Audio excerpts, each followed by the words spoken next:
What up, brawlers? Welcome back to Throwin Hands. We will be previewing UFC 255, which is Saturday, which is probably when you're listening to this. But yeah, so we're gonna get right into it. Before we start, Daniel, how you doing? I'm doing great, man. Happy to be back. I am too.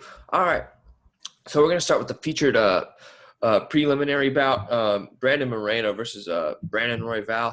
This probably determines who's up next for the flyweight title unless Garbrandt gets healthy and comes down. But, Brandon Royval coming off a nice submission of Kai France back in, last month.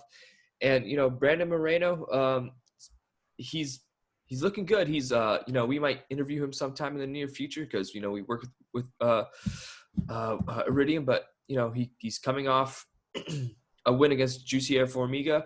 What do you have to say about this fight? I'm really excited for this fight because, like you said, I think this decides, as Cody Garbrandt gets healthy faster than we're expecting, who the next challenger for the winner of the main event tomorrow is going to be.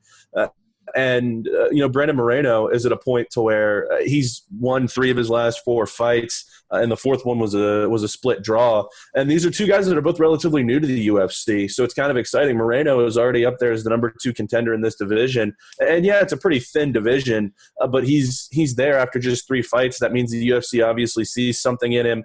I had a split draw with Askar Askarov in his UFC debut after he won the LFA flyweight championship in his last fight with LFA.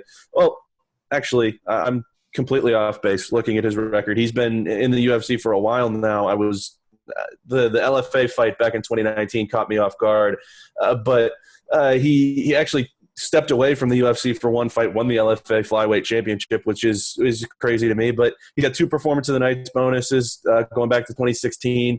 And again, he's been there since 2016, but he's not fought super often, only a couple times a year usually. He got busy in 2019 though. But he's beaten Kai France and Jussier Formiga in back-to-back fights.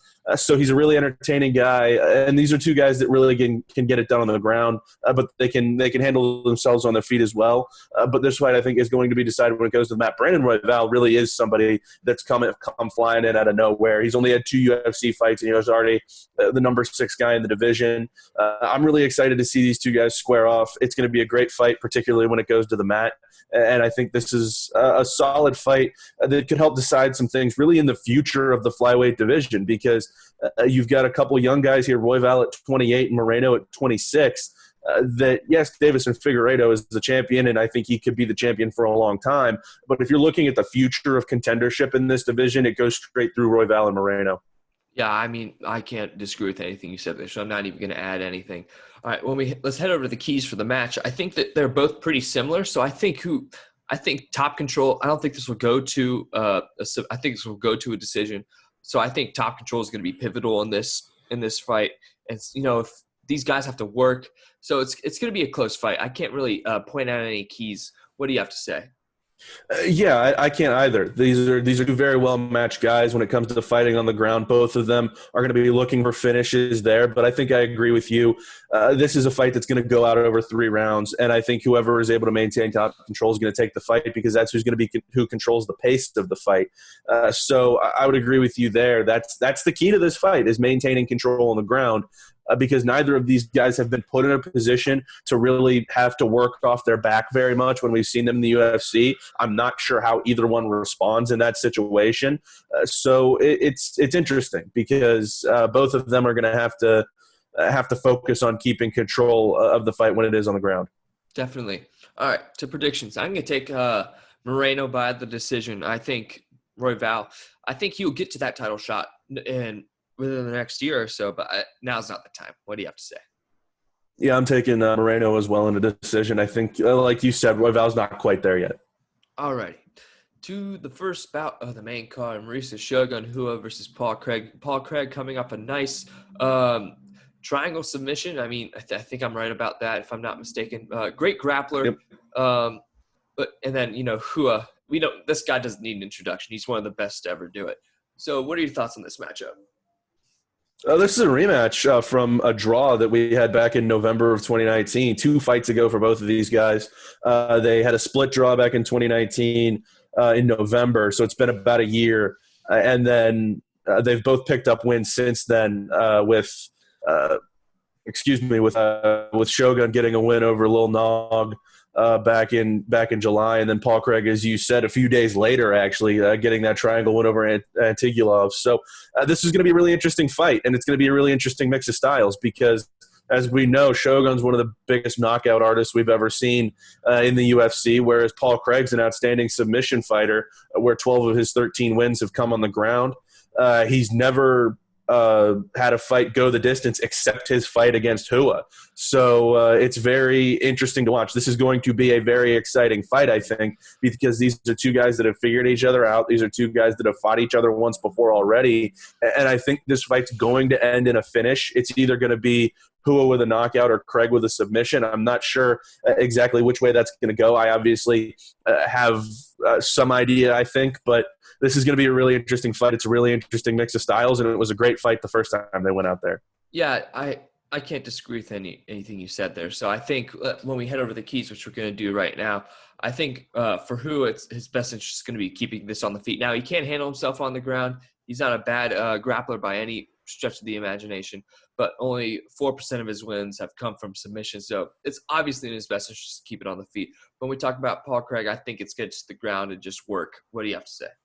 Yeah, it's going to be where this fight goes and who controls the pace. If Craig can dirty it up, take it to the ground, I think then he's going to have a great chance in this. But if Hua can keep this on the feet, keep Craig at a distance, then I think he's got a great chance. And it's going to be interesting to see how the reach works here because they do have even reach, which bodes well for Paul Craig trying to get in, and he's actually got a leg reach advantage as well.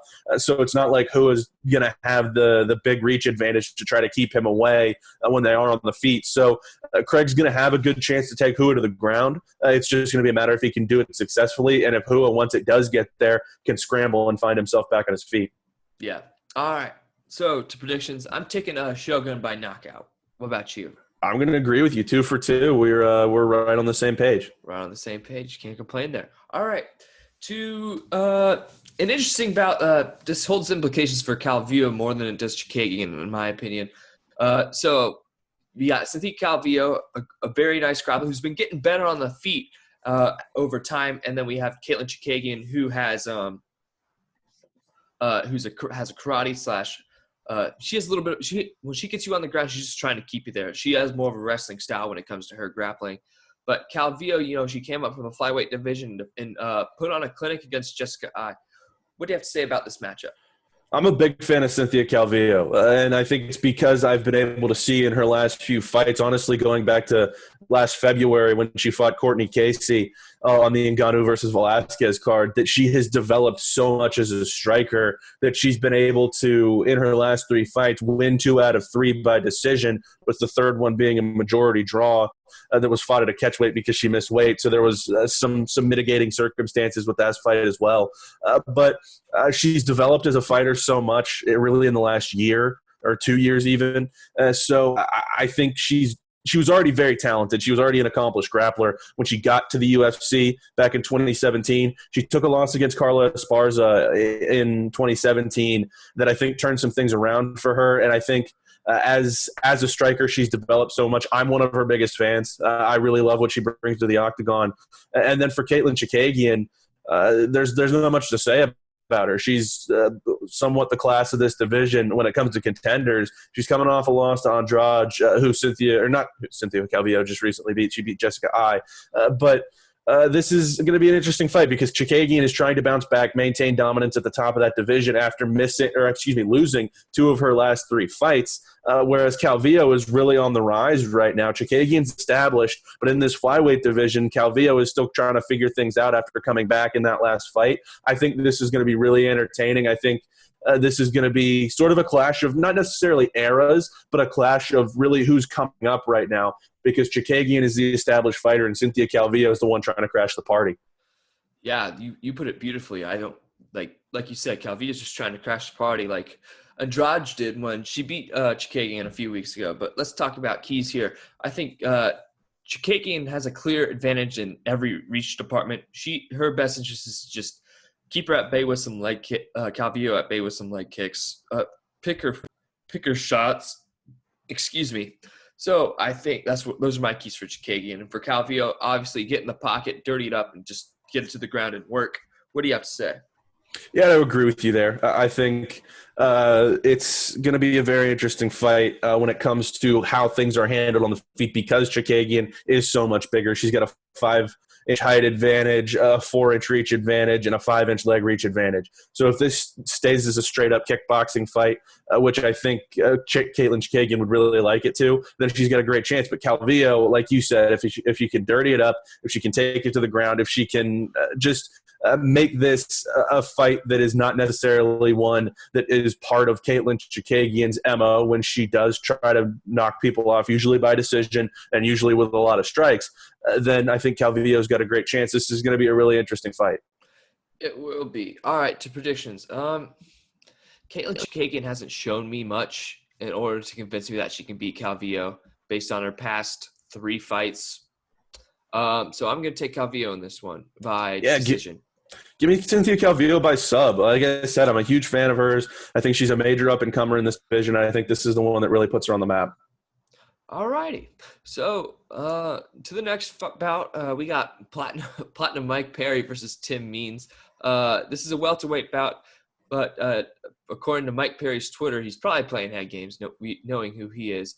But he is having a little trouble with the weight cut. And then we have Tim Means, who's he's been in the UFC for quite a while, but violence is his persona in the octagon. He does a lot of Muay Thai stuff, just clinches you and just tries to bang you with the knees. What do you have to say about this one? Yeah, like you said, Tim Knees. That's the first thing that comes to mind. But Tim Means, I should say, is a very dangerous guy in the octagon to himself and to others, I should say, because he puts himself in a position where he really goes after people, gets really aggressive, but sometimes it comes back to bite him. I mean, you go back to 2016, where he fought against Alex Oliveira, and it ended up being a no contest because he landed 2 illegal knees to a grounded opponent. But you look through his record, and he's just not really been able to break the glass ceiling in this division, where he's got some solid wins, but he's still not up to that level even of a guy like Nico Price, who you can see developing potentially as a contender in the future. So Means is a very entertaining fighter to watch. This is going to be an insane fight because you have Mike Perry, who is insane, and Tim Means, who just the way that he fights is immediately fireworks. So, yeah, Mike Perry is coming off of a win, his first win in a little while. But like you said, stuff going on with the weight cut. You never know what Mike Perry's going to do outside the octagon, and you really don't know what he's going to do inside. So it's going to be a very entertaining fight. This fight, I don't see it going past the first round. Somebody is getting knocked out within the first in the first 5 minutes. I fully believe that, and it's going to be extremely entertaining. Between these two guys, with where they are in the rankings, which to spoil it for you means not ranked, the fact that they are essentially the third fight from the main event on this card shows what the UFC thinks this is going to be, and they think it's going to be an absolute bloodbath, and it's going to be just potentially one of the most exciting fights of the year for however long it lasts. Yeah, someone's getting we don't even have to go over the keys. I'm going to take Mike Perry by knockout if he makes his weight, or he'll decide to fight anyway, probably, because he's that insane. But, yeah, give me Mike Perry by knockout in the first round. Yeah, I'm taking Perry as well. He seems to be on another level of focus, if you can say that Mike Perry's focused about anything. That last fight against Mickey Gall, it seemed like once he got to the octagon, he was on another level of focus than we'd seen in recent weeks, or recent years, I should say. And he's got a little bit of a mean streak going, so I'm going to take Mike Perry. Yeah, that's not a bad decision. All right, to the co-main event of the evening. Do we even have to talk about this fight? Because we kind of know it's going to happen, to be honest. I mean, yeah, you got a point. We'll gloss over it a tad bit. You got a point. But we'll gloss over it. Valentina Shevchenko, I mean, I think she's the most terrifying person in the women's division of UFC. Amanda Nunes? Well, Amanda Nunes is more dangerous, but yeah, she's more intimidating, I think. Okay. Amanda Nunes is pretty nice. I got you. Then Jennifer Maia, I mean, I think she's just walking into like one of those tree shredders that those tree cutter guys have. She's diving headfirst into a wood chipper. Yeah, she's diving headfirst. I was going to say buzzsaw, but we could go with wood chipper too. But I don't. I mean, Valentina has every advantage imaginable. She doesn't even have. If she wants to use her grappling, she just will. She's just that imposing. So, I mean, outside of her fights against Amanda Nunes, at least since she's been in the UFC, she's never been so much as challenged. She's fought everyone there is to fight when it comes to women's MMA, save for a couple of people. Her only losses are Amanda Nunes, but you go through her time in the UFC. I mean, Holly Holm, Juliana Pena, Joanna Jędrzejczyk, Jessica Ai, Liz Carmouche, Caitlyn Chikagian. I don't know what to do with that because those have been the best women in MMA for quite a while. And other than Nunes, she's beaten all of them. Heck, some people argue that she beat Nunes the second fight. Exactly. And I don't Jennifer Maia is a great fighter, but she lost to Caitlyn Chikagian. She lost to Liz Carmouche. I just don't see this being a competitive fight, to be completely honest. Yeah. And when we talk about Shevchenko, she literally used Caitlyn Chikagian's thing of holding you down and beating you up against the person who's made that strategy a thing. Yeah. So give me Shevchenko by whatever the hell she wants to do. I mean, will she submit her? Maybe. Will she knock her out? Maybe. If she doesn't want to try and take her decision, will she do that? Maybe. It's completely up to her what she wants to do. Yeah, Jennifer Maia is going to have to commit to something. Like, she's a balanced fighter. She can knock people out. She can submit people. She can win by decision. She's going to have to commit to one of them because if not, Valentina Shevchenko is just going to pick her apart. Yeah, all right, and that's crazy. That's crazy to say about somebody in Jennifer Maia that has a good record in the UFC and is fighting for a title and has a black belt in Brazilian Jiu-Jitsu and a black belt in Muay Thai. But Shevchenko is just on another level when it comes to mixed martial arts. You see, Shevchenko's just better. And like you said, Maia can take it to knock her out, submit, and to decision. But Shevchenko just does that all better. Yeah. Just far, far better. All right. I'm taking Shevchenko by knockout. What do you have to say? I'll take her with a sub just so we have something different. Okay. Did you see that? I can't believe the athletic commission even sanctioned this fight. She's a minus 1,700 favorite. Oh my gosh. I mean, can you check up on that? But I'm pretty sure that's what it is. Oh, I will check that right now. You continue and I will find that for us. All right. So, on to the main event of the evening. Davis and Figueiredo versus Alex Perez for the men's flyweight title fight. Davis and Figueiredo coming off a nice win against Joseph Benavidez, who, in my opinion, Benavidez is the best fighter to never win a belt in the UFC. You can argue that, but you can make a decent argument for Benavidez. But when we talk about Alex Perez, first guy in the contender series to get a title shot, if I'm not mistaken. And he's in that win against, I think it was the Sunshao, if I'm not mistaken. I need to look that up. Formiga. My apologies. But, he just chopped him down with his leg kicks. And it was in the first round, if I'm not mistaken. I could check that up again. I mean, I really need to get this together. Yeah, first round. He chopped him down with leg kicks and won the fight. So these two guys are both very impressive. Did you find the odds? I did. From DraftKings, it is Shevchenko minus 1667. Maia's plus 850. Hey, if you want to win some money, bet on Jennifer Maia, I guess. You're just going to lose. You're going to lose it. You're going to lose your money. That's bad. Insane. All right. What are your thoughts on this Figueiredo-Perez fight? I mean, Figueiredo, we saw in this last fight against Benavidez that obviously coming in overweight in the first title fight between those two wasn't just something that was what led him to win that fight. I mean, he was absolutely brutal and absolutely dominant winning that title back in July. And I think we could potentially see him reign at the top of this division for quite a while, just because he is a big flyweight and he's able to bring power and submission work to this division. I think there's a chance for Perez to win this. I think he's got to stretch this fight out over 5 rounds. But even then, Figueiredo's proven he can do that. It's going to be an uphill climb for Alex Perez. I think it's a way for him to win this fight. I think he's got to keep Figueiredo out of his kitchen, which is obviously, with Figueiredo's size, having a 2.5-inch reach advantage is going to be difficult to deal with. But I think there is a path for Perez to win. I'm not sure it's a very clear one. But I think Figueiredo, if he wins this fight, could establish himself as a very, very dominant flyweight champion for a good little while now. Yeah, I have to agree with you there. And when we're talking about Figueiredo, I think he might be the most violent fighter in the men's division. Yeah.